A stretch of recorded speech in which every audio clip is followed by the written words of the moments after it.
जहां एक तरफ मलेशियाई पीएम अनवर इब्राहिम भारत आए हैं, तो वहीं दूसरी तरफ बांग्लादेश ने आखिरकार भारत से अब क्या मांगा है। जियोपॉलिटिक्स में बहुत कुछ चल रहा है, हमेशा की तरह जानने को मिलेगा बहुत कुछ। आइए जानते हैं इन खबरों को विस्तार। मलेशिया के प्रधानमंत्री अनवर इब्राहिम सोमवार को बतौर प्रधानमंत्री पहली बार भारत आए हैं। इस दौरान राष्ट्रपति भवन में उनका जोरदार स्वागत किया गया। खुद प्रधानमंत्री नरेंद्र मोदी ने अनवर इब्राहिम की अगवानी की और गले लगाकर स्वागत किया। अनवर इब्राहिम ने भारत से ब्रिक्स समूह में शामिल होने के लिए समर्थन मांगा और द्विपक्षीय संबंधों को मजबूत करने का वादा किया। भारत और मलेशिया के बीच पिछले साल का व्यापार $16 बिलियन से ज्यादा था। मलेशियाई प्रधानमंत्री की भारत यात्रा को काफी महत्वपूर्ण माना जा रहा है। मलेशिया को चीन का भी करीबी देश माना जाता है। हालांकि दोनों देशों के बीच दक्षिण चीन सागर को लेकर विवाद भी है। 2018 के बाद ये पहला मौका है जब मलेशिया का कोई प्रधानमंत्री अपने प्रतिनिधि मंडल के साथ भारत पहुंचा है। इस यात्रा के प्रमुख उद्देश्यों में से एक मलेशिया को एशिया की सबसे तेजी से बढ़ती अर्थव्यवस्थाओं में से एक के साथ संबंधों को मजबूत करना है। भारत मलेशियाई पाम ऑयल का सबसे बड़ा खरीदार है और दक्षिण पूर्व एशियाई देश को चावल का एक प्रमुख निर्यातक है। विश्लेषकों का कहना है कि ब्रिक्स में शामिल होने के लिए आवेदन का उद्देश्य बढ़ते अमेरिका चीन व्यापार युद्ध से मलेशिया पर पड़ने वाले संभावित प्रभाव को कम करना है। ब्रिक्स के संस्थापक सदस्य ब्राजील, रूस, भारत, चीन, दक्षिण अफ्रीका के साथ साथ सऊदी अरब, ईरान, इथियोपिया, मिस्र, यूएई शामिल है। ब्रिक्स देश दुनिया की 45% आबादी का प्रतिनिधित्व करते हैं। विश्लेषकों का कहना है कि अनवर की 3 दिवसीय यात्रा और भारत के साथ मलेशिया के संबंधों को फिर से स्थापित करने का एक मौका भी है, क्योंकि पिछले मलेशियाई प्रशासन के तहत भारत के साथ संबंध काफी कमजोर हुए थे। इतना ही नहीं, मलेशिया में चीन का दबदबा भी काफी ज्यादा बढ़ गया था। साउथ चाइना मॉर्निंग पोस्ट से बात करते हुए राजनीतिक विशेषज्ञ और मलेशिया के विशेषज्ञ अदीब जलपाकी का कहना है कि ये विचित्र है कि 6 साल तक मलेशिया का कोई प्रधानमंत्री भारत नहीं गया। महामारी और मलेशिया में वर्षों से चली आ रही राजनीतिक अनिश्चितता ने शायद सरकार का ध्यान महत्वपूर्ण द्विपक्षीय संबंधों से हटा दिया। अनवर की यात्रा पिछले प्रशासनों द्वारा की गई सौम्य उपेक्षा को उलट है। मलेशिया के विदेश मंत्रालय ने रविवार को एक बयान में कहा कि अपनी यात्रा के दौरान अनवर अपने समकक्ष नरेंद्र मोदी के साथ बातचीत करेंगे, साथ ही भारत के उद्योगपतियों से मिलेंगे, मलेशिया भारत संबंधों पर व्याख्यान देंगे। ये पूर्व प्रधानमंत्री महाथिर मोहम्मद द्वारा 2019 में भारत पर कश्मीर पर आक्रमण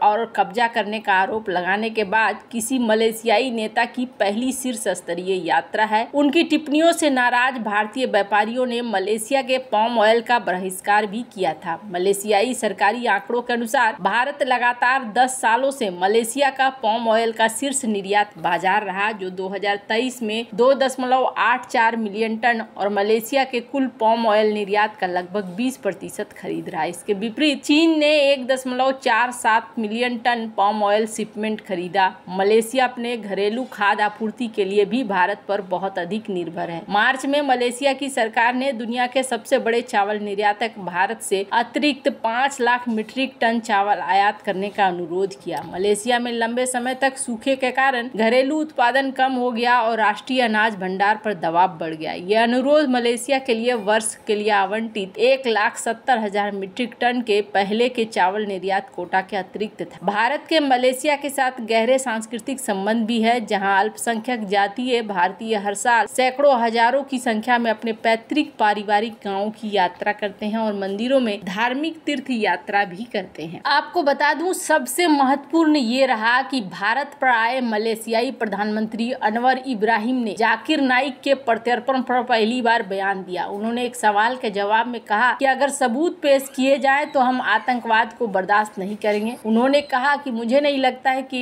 एक मामले के कारण हमें द्विपक्षीय सहयोग को बढ़ाने से पीछे हटना चाहिए, कारण हमें अपने द्विपक्षीय संबंधों को आगे लेकर चलना चाहिए। जाकिर नाइक मोहम्मद माथिर के कार्यकाल में उन्हें सरकारी संरक्षण भी प्राप्त था। अनवर इब्राहिम को भी जाकिर नाइक का खासी माना जाता है। जाकिर नाइक का पूरा नाम जाकिर अब्दुल करीम नाइक है। वो खुद को इस्लामी विद्वान बताता है, लेकिन उसके भाषण धर्मांतता को बढ़ाते हैं। वहीं Islamic research foundation Peace TV का संस्थापक और अध्यक्ष भी है। वैसे जहां जाकिर नाइक को भगोड़ा साबित किया गया है, वहीं अनवर इब्राहिम का कहना है कि अगर ऐसा कुछ मिलता है तो हम जरूर उनको वापस भेजें। एक बात तो इन्होंने बता दिया कि वो चाहते हैं कि यहाँ द्विपक्षीय संबंध आगे बढ़े। द्विपक्षीय संबंध आगे क्यों बढ़ाना चाहते हैं, तो इसके पीछे कारण है साउथ चाइना सी की जो स्थिति है, उस स्थिति में इन्हें भी ब्रह्मोस मिसाइल चाहिए, भारत का साथ चाहिए चाइना के खिलाफ में। लेकिन ये अमेरिका के पास नहीं जाना चाहते हैं, अमेरिका के डॉलर से कटना चाहते हैं और अमेरिका के डॉलर से कटते हुए ब्रिक्स की हिस्सेदारी भी चाहते। भारत क्यों इनके साथ इतना